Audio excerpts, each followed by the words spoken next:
Power star Pawan Kalyan Pithapuram నుంచి జనసేన అభ్యర్థి ఎమ్మెల్యేగా పోటీ చేసి గెలిచిన సంగతి తెలిసిందే.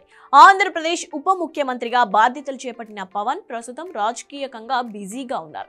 అయితే సినిమాల పరంగా చూసుకుంటే త్వరలోనే కమిట్ అయిన సినిమాలు కంప్లీట్ చేయడానికి రెడీ అవుతున్నారు.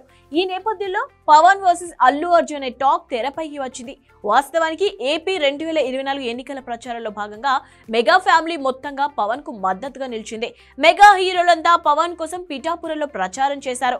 ప్రచారం చివరి రోజున రామ్ చరణ్, అల్లు అరవింద్ కూడా వెళ్లారు. కానీ అదే రోజు అల్లు అర్జున్ వైసీపీ అభ్యర్థి శిల్పా రవిచంద్రారెడ్డి కోసం నంద్యాల వెళ్లాడు. అక్కడి నుంచి మెగా వర్సెస్ అల్లు వార్ మరింత ముదిరింది. ఈ అంశం మీద నాగబాబు చేసిన ట్వీట్ దుమారం లేపింది. మావాడైనా పరాయివాడే అంటూ చేసిన ట్వీట్ ను ఆ తర్వాత డిలీట్ చేశారు. కానీ మెగా అభిమానులు బన్నీపై ఓ రేంజ్ లో ఫైర్ అయ్యారు. అల్లు ఫ్యాన్స్ కూడా మెగా ఫ్యాన్స్ పై కౌంటర్ అటాక్ చేశారు. ఫైనల్ గా జనసేన, బీజేపీ, తెలుగుదేశం కూటమి భారీ మెజారిటీతో గెలుపొందింది. బన్నీ సపోర్ట్ చేసిన నంద్యాల అభ్యర్థి కూడా ఓడిపోయాడు. అయినా కూడా బన్నీకి భారీ డ్యామేజ్ జరిగింది. ఏకంగా పుష్ప 2 సినిమాను డిసెంబర్ 6కి వాయిదా వేసుకున్నాడు.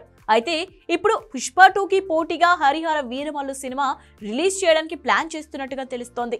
లేటెస్ట్ గా ఈ సినిమా నిర్మాత ఎం రత్నం మాట్లాడుతూ పవన్ కళ్యాణ్ 2-3 వారాల డేట్లు చాలు, సినిమాను డిసెంబర్ లో విడుదల చేస్తామని ప్రకటించారు. ఒకవేళ పవన్ డేట్స్ ఇస్తే డిసెంబర్ లో వారం గ్యాప్ లో వచ్చినా సరే హరిహర వీరమల్లు వర్సెస్ పుష్ప 2 వార్ మామూలుగా ఉండదని చెప్పాలి.